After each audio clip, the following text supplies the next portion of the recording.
لیکن کل ملا کر انہوں نے اس ذاتی غم کو ایک اجتماعی کسی کمیونٹی کا جو اجتماعی درد ہو سکتا ہے اس کو اس طرح بنا کر پیش کیا. اور آپ جانتے ہیں کہ آج بھی جو لگاؤ ہے ان لوگوں کو جو سرحد پار چلے گئے اپنی کسی مجبوری کے تحت جو بھی رہا اس وقت کے حالات, لیکن ان کا دل کہیں نہ کہیں ہندوستان میں چپکا رہتا ہے جو وہ نسل تھی جس نے ہجرت کی تھی. اور اسی طرح یہاں کے وہ لوگ جو جن کے عزیز بچھڑ کر چلے گئے ان کا بھی دل جو ہے وہ ہمیشہ اپنے عزیزوں میں رہتا ہے. تو انہوں نے ہم ایک طرح سے تقسیم کی مخالفت کی مہاجر نامہ لکھ کر, اور یہ ان کا شعری احتجاج تھا. مہاجر ہیں ہم ایک دنیا چھوڑ آئے ہیں, تمہارے پاس جتنا ہے ہم اتنا چھوڑ آئے ہیں.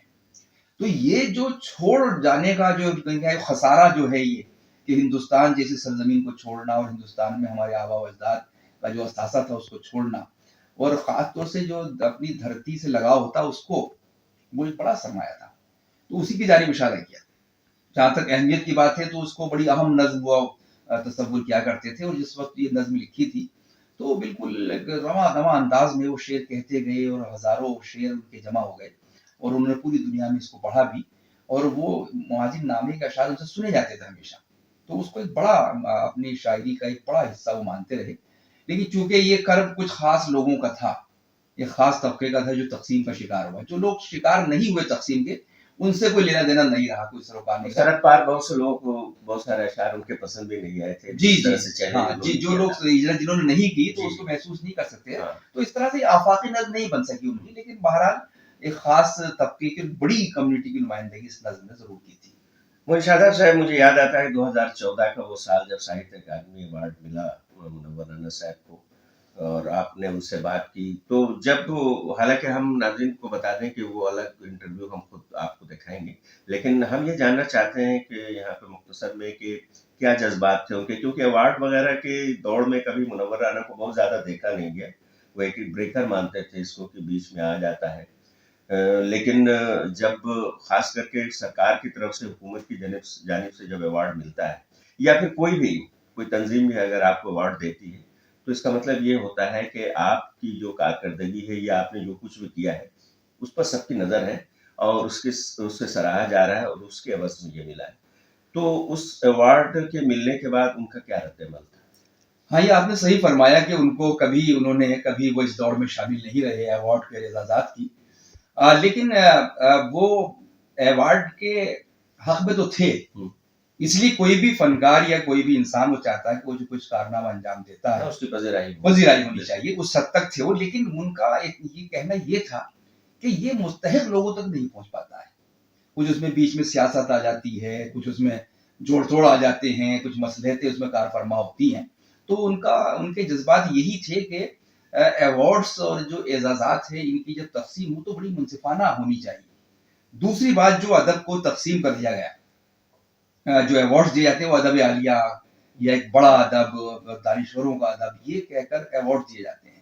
ان کا تعلق چونکہ عوامی ادب سے تھا, وہ عوام کے شاعر تھے, تو ان کا کہنا تھا کہ عوامی ادب کو آپ اس عام ادب سے یا اس مکھیہ دھارا سے الگ کیسے کر سکتے ہیں, جبکہ اور بھی اس کا شکار ہوئے, نذیر اس کا شکار ہوئے, کبیر اس کا شکار ہوئے, ساحل لدھیانی اس کا شکار ہوئے. یہ سب پاپولر شاعر تھے, ابن صفی خود اس کا شکار ہوئے.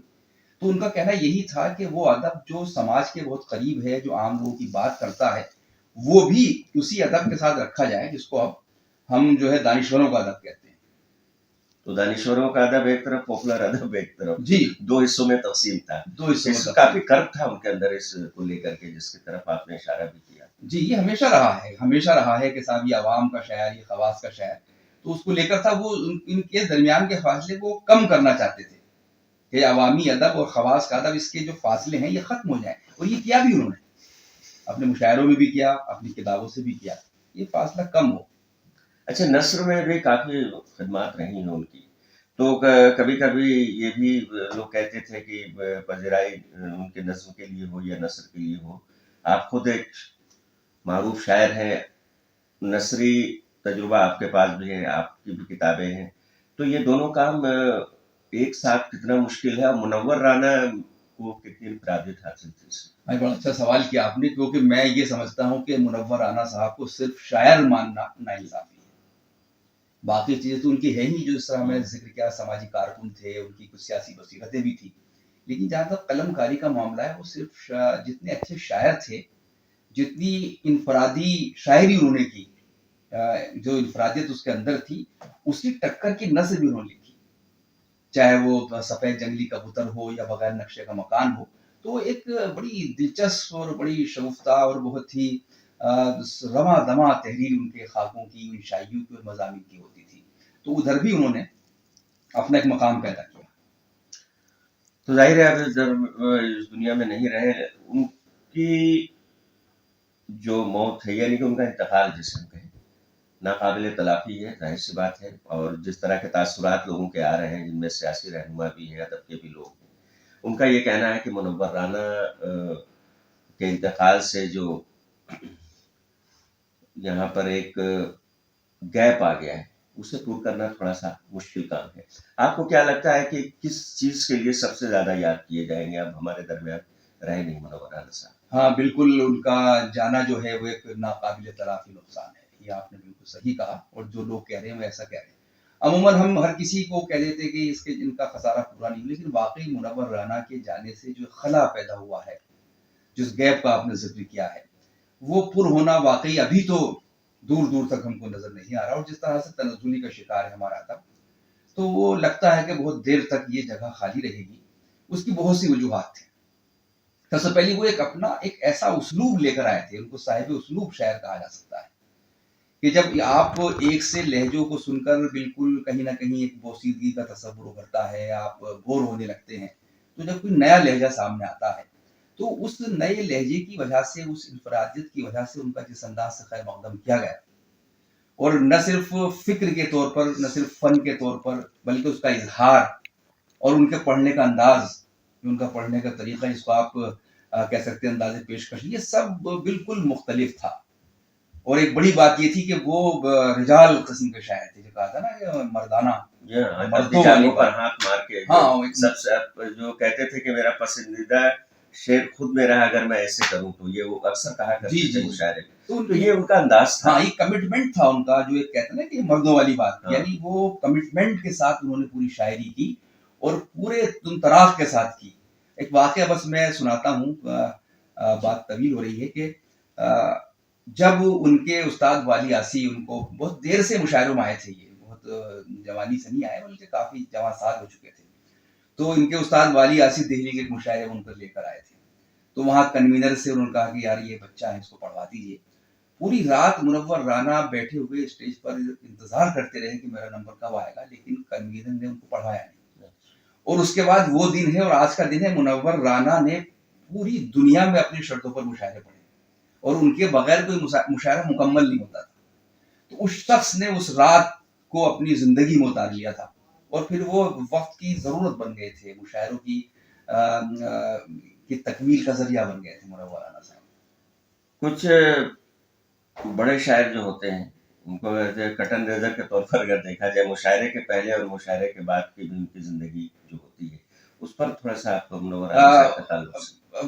بہت اچھے انسان تھے، دوسروں کا خیال رکھنا، بہت جذباتی تھے، دوسروں کے دکھ سے بہت جلد دکھی ہو جاتے تھے، سب کا خیال رکھتے تھے، اور بہت ہی ایک طرح سے وہ زندہ دل انسان تھے. مطلب ان سے ملیے تو آپ اپنا غم بھول جائیں. اور یہی وجہ ہے کہ وہ اتنی تکلیف میں رہے، جہاں تک بیماری کا تعلق ہے، اس کے باوجود انہوں نے بہت ہی ہمت کے ساتھ اور بہت ہی سخت جانی کے ساتھ جس طرح سے حالات کا مقابلہ کیا، وہ بہت کم لوگوں میں دیکھنے کو ملتا ہے. تو ان کو دیکھ کر زندگی جینے کا حوصلہ ملتا تھا، لوگوں کی مدد کرتے تھے. اور وہ یہ جو ہے کہ تفریح کرنا اور صحبتیں اور آوارگی، یہ ان کی زندگی کا بہت اہم حصہ تھے. تو جب وہ مشاعروں کی دنیا سے الگ ہوتے تھے، کاروباری الجھنوں سے الگ ہوتے تھے، تو ایک بہت ہی خوش فکر، خوش مزاج شخص کے طور پر منور رانا جانے جاتے تھے. پچھلا کئی سال اگر دیکھا جائے تو اسپتال میں ان کا گزرا. جی دلی کے ایمس میں بھی اکثر آ کر کے وہ بھرتی ہوا کرتے تھے. اس کے علاوہ جب طبیعت زیادہ خراب ہونے لگی تو پھر لکھنؤ اور پھر دیگر جگہوں پر. جی ول پاور کی بات انہوں نے کہی کہ ایک جو حساس انسان ہوتا ہے وہ ول پاور کے معاملے میں عام طور پر کمزور مانا جاتا ہے، کیونکہ اسے پریشانی یعنی درد یا کرب جو ہے عام لوگوں کے ذریعے، جو غیر حساس لوگ ہیں ان کے مقابلے انہیں زیادہ محسوس ہوتا ہے. لیکن ہم نے منور رانا صاحب کے ساتھ یہ دیکھا کہ وہ ایک حساس انسان، حساس شاعر لیکن بیماری کے معاملے میں جو ول پاور کا انہوں نے مظاہرہ کیا وہ لاجواب. اکثر آپ ان کی عادت کے لیے جایا کرتے تھے, کس طرح کی باتیں وہ کرتے تھے؟ وہ صاحب بالکل جو اندر سے جذباتی تھے لیکن باہر سے انہوں نے کبھی اپنی کمزوری کا اظہار نہیں کیا. اور وہ بیماریوں کو ہنسی مذاق کی طرح لیتے تھے. تفریح کیا کرتے تھے, مطلب ڈاکٹر سے تفریح کیا کرتے تھے. مجھے یاد ہے ایک مرتبہ جب ان کے گھٹنوں کا آپریشن ہوا تھا, پہلے اندور میں ہوا, پھر اس میں کچھ پرابلم رہی, تو پھر ان کا دہلی کے ایمس میں 2-3 مرتبہ ان کا آپریشن ہوا, سرجری ہوئی, تو کئی مرتبہ ان کا گھٹنے کھولے گئے. تو ظاہر ہے کہ ہر مرتبہ کٹ کرنا پڑتا تھا, پھر وہ اس میں ٹانکے لگانے پڑتے تھے. تو انہوں نے ڈاکٹر صاحب سے کہا کہ صاحب اتنی مرتبہ ہمارے گھٹنے کھولنے کی ضرورت ہے, آپ زپ لگا دیجیے. تو وہ بالکل بیماریوں کو ہنستے کھیلتے اور کبھی انہوں نے احساس نہیں ہونے دیا. ہم نے خود دیکھا کہ وہ کتنے پریشان ہوتے تھے, لیکن کبھی وہ ظاہر ہے کہ وہ جذباتی تھے تو اکیلے میں اپنے اس دکھ کو محسوس کرتے تھے اندر اندر, لیکن کبھی سامنے والے کو ظاہر نہیں ہونے دیا انہوں نے. مشاعرے کی نظامت ان کا شوق تھا یا کبھی کبھی منتظمین خود یہ ذمہ داری انہیں سونپ دیتے تھے؟ چونکہ کئی مشاعروں میں نے نظامت کرتے ہوئے دیکھی تھی. ان کا شوق بھی تھا مشاعروں کی نظامت, اچھا. اور وہ یہی تھا کہ وہ کچھ انداز سے نظامت کرنا چاہتے تھے اور بڑی مختلف نظامت کرتے تھے. ان کا انداز جو ہے وہ عام اور جو روایتی ہمارے ناظم ہیں ان سے ہٹ کر تھا. وہ بالکل لائیولی نظامت, جس طرح کہتے ہیں کہ زندہ نظامت وہ کیا کرتے تھے. لیکن بعد میں ہوتا یہ ہے کہ چونکہ ناظم مشاعرہ کا تمام وقت جو ہے وہ نظامت کی نظر ہو جاتا ہے, تو اس کی شاعری متاثر ہوتی ہے, اس کو کم پڑھنا پڑتا ہے, کبھی مزاح والی کے بعد پڑھنا پڑتا ہے, کبھی مشاعرے کا آغاز کرنا پڑتا ہے. تو اس کا جو مقام اور مرتبہ ہے وہ ناظم رہتے ہوئے نہیں مل پاتا. تو انہوں نے مشاعروں کی نظامت ترک کی اور پھر شاعری پر زور دیا. کنوینرز بھی زور دیتے تھے کہ آپ نظامت کیجیے, لیکن پھر انہوں نے پوری توجہ جو ہے اپنی شاعری پر مرکوز کی تھی. اپنے وقت کے جو شعراء کرام تھے ان میں ان کے عزیز دوست کون کون ہوا کرتے تھے جن کو وہ اپنا عزیز مانتے تھے؟ دیکھیے وہ سبھی سے بہت ہی حسب مراتب ملا کرتے تھے. جو ان کے بڑے تھے ہم نے دیکھا ہے, اپنے تمام بڑے شعراء کا بڑا احترام کرتے تھے, آداب پیش کرتے تھے, ان کی اجازت لیتے تھے, اور مشاعرے کے اسٹیج پر بھی اسی پورے ادب کے ساتھ بیٹھا کرتے تھے. جو ان کے برابری کے تھے اس سے ان کی بڑی ہنسی مذاق بے تکلفی تھی, اور چھوٹوں سے بڑی شفقت سے پیش آتے تھے, اور چھوٹے بھی ان کے دوست تھے اور بڑے بھی ان کے دوست تھے. یعنی بڑے شعراء میں یہ سمجھ لیجیے کہ وہ بے تکلفی تو ان کے اتنی تھی کہ جیسے مظفر حنفی صاحب کے ساتھ ہم نے دیکھا کہ ان کی جو شوخیاں تھی اس انداز میں بات کرتے, اپنے استاد والی آسی کے ساتھ بھی وہ بڑی بے تکلفی کے ساتھ پیش آتے تھے. ان کے خاص دوستوں میں جیسے رئیس انصاری صاحب تھے, ان کے استاد بھائی ہیں لکھنؤ میں, اللہ ان کو عمر دے, تو وہ بڑے خاص دوستوں بن کے رہے. اور بہت سے ان کے احباب رہے, جیسے راحت اندوہی کو بڑا عزیز رکھتے تھے وہ, اور ایک دوسرے کے لیے بڑی محبتوں سے لوگ پیش آتے تھے, اور سبھی سے وہ بڑے خلوص کے ساتھ پیش آتے تھے. دوستی کی بس جب پاکستان گئی تھی تو اس کا کافی ذکر ہوا تھا اور کئی شعراء کرام نے اس کو اپنی شاعری میں محفوظ بھی کیا.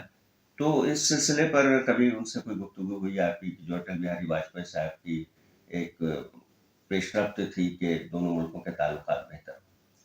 وہ ہمیشہ خیر سگالی کا پیغام دیا کرتے تھے, اور صرف اٹل بہاری واجپئی نہیں بلکہ ایک سندھو ندی پر بھی ایک پروگرام کیا تھا بی جے پی نے, تو وہ اس میں بھی شامل ہوئے تھے. اور وہ ملتے رہے, ہر اچھے لیڈر سے ملتے تھے, اور ان کا مقصد یہی تھا کہ سرحدیں جو ہیں یہ ادب کا نقصان نہ کر پائیں.